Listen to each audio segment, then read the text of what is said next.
বীজবাহিত যে রোগগুলো আছে, হ্যাঁ, যেমন লক্ষ্মীর গু আছে, তারপরে আছে বাকানি, ব্লাস্ট, বিএলবি, এই সব জাতীয় যে বীজবাহিত অনেকগুলো রোগ আছে, যে রোগগুলো যদি এই বীজ শোধন আমরা না করি তাহলে বীজের মাধ্যমে আপনার জমিতে আসতে পারে। আসসালামু আলাইকুম, আমি সোহেল রানা, উপসহকারী কৃষি অফিসার, সদর ময়মনসিংহ। বর্তমান সময়ে আমন মৌসুমের বীজতলা তৈরি এবং বীজ ফেলানোর উত্তম সময় চলছে। এই সময়ে আমাদের কৃষক ভাইয়েরা দেশের বিভিন্ন স্থানে বীজতলা তৈরি করছেন এবং বীজ ফেলানোর জন্য তারা বীজ কিনে এনে সেটা ভেজানো, জাগ দেওয়া এবং তারা বীজতলায় বীজ ফেলার জন্য প্রস্তুতি নিচ্ছেন। আমাদের আমন ধান চাষি ভাইদের একটি বিশেষ পরামর্শ, সেটি হচ্ছে ধান বীজ বপনের পূর্বে বীজ শোধন একটি গুরুত্বপূর্ণ একটি পদ্ধতি, এবং এই বীজ শোধনের মাধ্যমে কিন্তু বীজবাহিত যে প্রায় 1000 থেকে 1200 প্রজাতির যে ছত্রাক রয়েছে, সেই ছত্রাকের জীবাণুগুলো কিন্তু এই বীজ শোধনের মাধ্যমে ধ্বংস করা যায়। এই বীজবাহিত যে রোগগুলোই আছে, সেই রোগগুলো যদি এখন বীজ শোধন করা যায় তাহলে পরবর্তীতে যে মূল জমি আছে সেই মূল জমিতে কিন্তু এই রোগগুলা স্থানান্তরিত হবে না। গত ভিডিওতে দেখাইছিলাম যে পাউডার জাতীয় যে ছত্রাকনাশক আছে, সেই ছত্রাকনাশক দিয়ে কীভাবে আমাদের ধানের বীজটা শোধন করব। আজকে আমরা এসিআই ক্রপ কেয়ার যে কোম্পানি আছে, সেই এসিআই ক্রপ কেয়ার কোম্পানির AC2 40FS যে এটা রয়েছে, এই যে কার্বক্সিন প্লাস পিরাম গ্রুপের এই পণ্যটা দিয়ে, এটা তরল, এই তরল পণ্যটা দিয়ে কীভাবে বীজ শোধন করতে হয় সেটা আমরা দেখানোর চেষ্টা করব।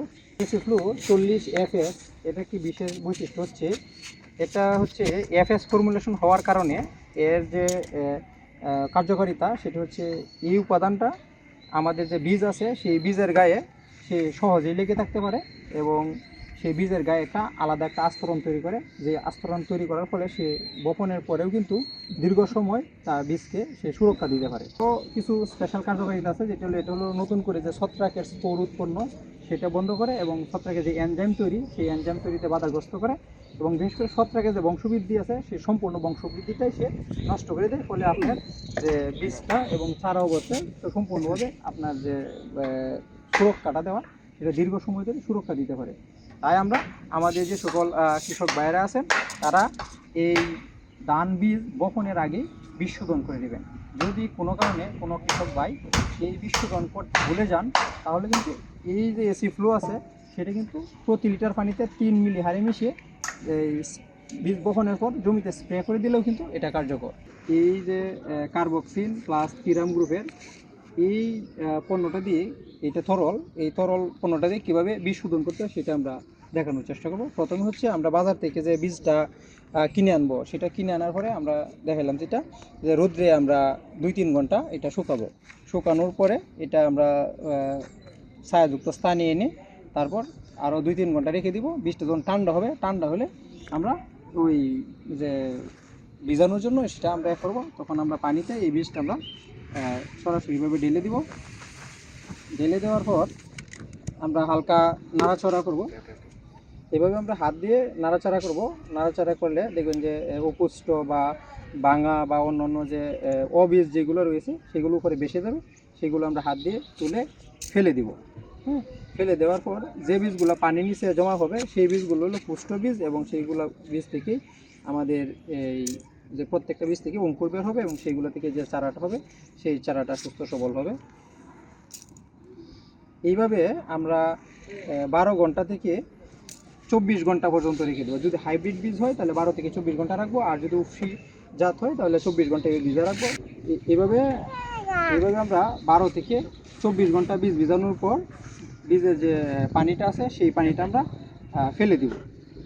বীজের পানিটা ফেলে দেওয়ার পর যে বীজগুলো নিচে থাকবে সেই বীজগুলো সমস্ত পানিটা ঝারিয়ে নিব। এইভাবে আমরা একটা মনে করেন যে কাঠের জুড়ি বন্য কিছু দিয়ে আমরা বীজটা ভালোভাবে ঝারিয়ে নিব, যেন পানিটা সম্পূর্ণ যখন হয়ে যাবে, ঝরে যাবে, তারপর আমরা AC-Flu দিয়ে বীজটা শোধন করব। AC-Flu দিয়ে বীজ শোধন করার সিস্টেম হচ্ছে এই যে দেখেন, আমরা সহজভাবে বললাম যেটা, আমার বীজটা ভিজাইলাম, ভিজানোর পরে পানিটা ছাড়াইলাম, ছাড়ানোর পরে যে বীজটা রয়েছে সেই বীজটা আমরা শোধন করে তারপরে বপন করবো আর কি। জাগ দেবো, জাগ দেওয়ার পরে বপন করবো। এখন হলো কীভাবে বীজটা করবো দেখাই দিই।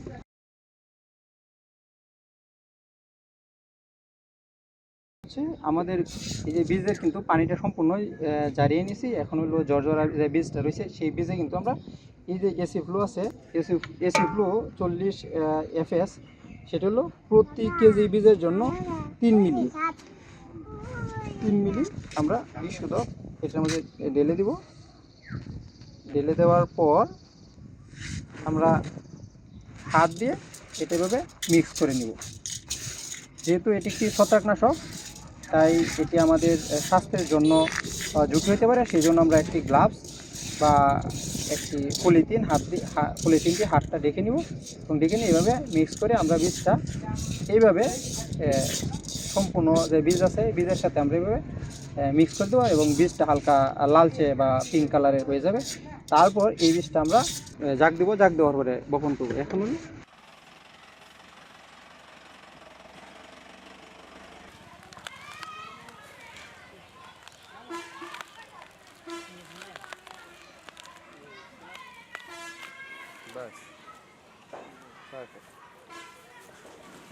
যে বীজতলা তৈরি করবো, সেই বীজতলায় যদি আমরা বপন করি তাহলে এই বীজ থেকে যে চারা হবে সেই চারাটা হবে সুস্থ সবল এবং এই চারা হবে রোগমুক্ত। এই চারার যে মূল জমিতে আপনি যখন রোপণ করবেন সেই রোপণ করার ফলে এটা দ্রুত বৃদ্ধি পাবে এবং এটার বল থাকবে বেশি। এবং এই পদ্ধতিটি অনুসরণ করলে আপনার ধানের যে ফলন আছে সেই ফলনটা অনেকাংশে বেড়ে যাবে। ঠিক আছে, তো এই ছিল হচ্ছে আমাদের আজকের। আশা করছি আমাদের যে সকল কৃষক ভাইয়েরা এই সময়ে বীজতলা তৈরি করবেন এবং বীজ বপন করবেন, তাদের জন্য হচ্ছে এই পদ্ধতিতে যদি বীজটা শোধন করে নেন তাহলে আপনার পরবর্তী যে ফসল উৎপাদন হবে সেই ফসল থাকবে নিরাপদ, গাছ থাকবে সুস্থ এবং ফলন হবে বেশি। তাই আমাদের যে কৃষক ভাইয়েরা আছে তাদের প্রতি আমার পরামর্শ থাকবে যে আগে হলো বীজ শোধন, তারপরে হলো বীজ বপন। ধন্যবাদ সবাইকে।